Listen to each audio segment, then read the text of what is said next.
At the end of a 1.5-day trial, the young man was convicted of voluntary manslaughter. Judge Weinstein again released the assailant to his parents' custody and at the same time made a parting slap at the victim from the bench by stating, quote, "This was not an unprovoked nor unmitigated offense. Mr. Smoot contributed in a large part to his own death. His conduct was reprehensible," unquote. We were stunned in the courtroom. It was unbelievable. We had heard the testimony, and it was just very shocking. It was just shocking. The only finger I can absolutely point to right now and say you were completely out of line is Judge Weinstein, because we have seen it happen in front of us. There was no way of covering it up. It was out there. Judge Weinstein spoke to C.A.N., and although he couldn't talk about the trial until after sentencing, he did tell us that had he to do it over again, he would not have used the words that he used in describing Smoot's involvement in his own death. At a community forum to discuss George Smoot's killing, attended by Supervisor Harry Britt, Chief of Police Jordan, and many community activists, allegations about the misconduct of the entire judicial system in this case were brought out. Some cited public pressure as the reason Judge Weinstein reversed his decision and took the assailant off the streets and into the youth guidance custody on March 4th. However, on March 24th, the judge delayed sentencing until the end of June.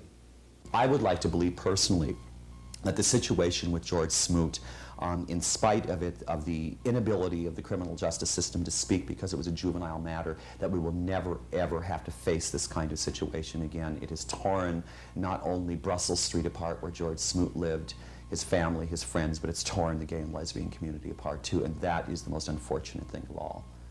This is an example of a breakdown of the system at all three levels: the police, the district attorney, and the court, the judge. We cannot take anything for granted ever at this point in time. Any incident that involves gay people needs to be double-checked. Don't assume that something happened. Don't count on the people that are doing things to do it in a professional way. You know, hold them accountable.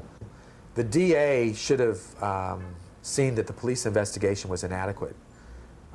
Also, there were internal contradictions within the police reports that the DA should have been able to point out and say, we're not going to go along with this undercharging.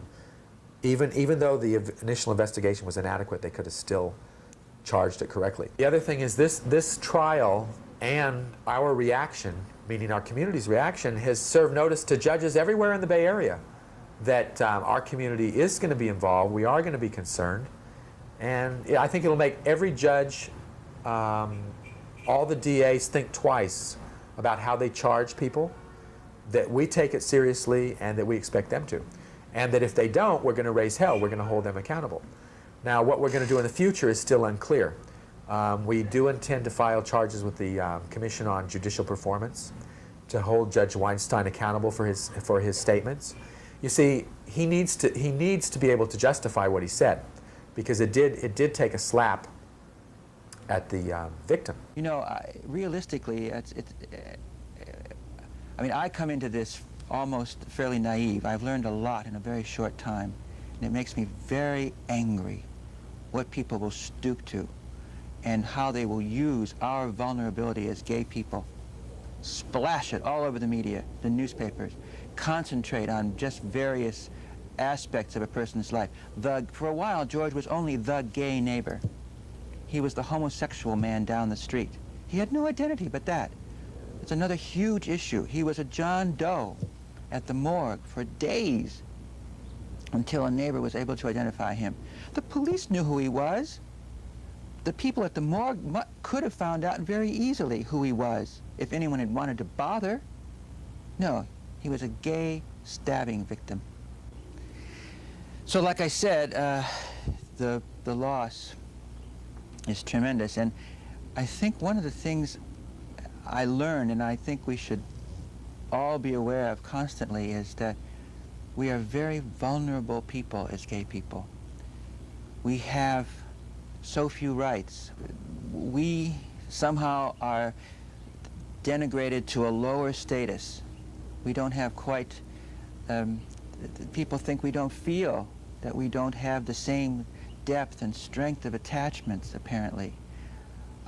because the law says otherwise.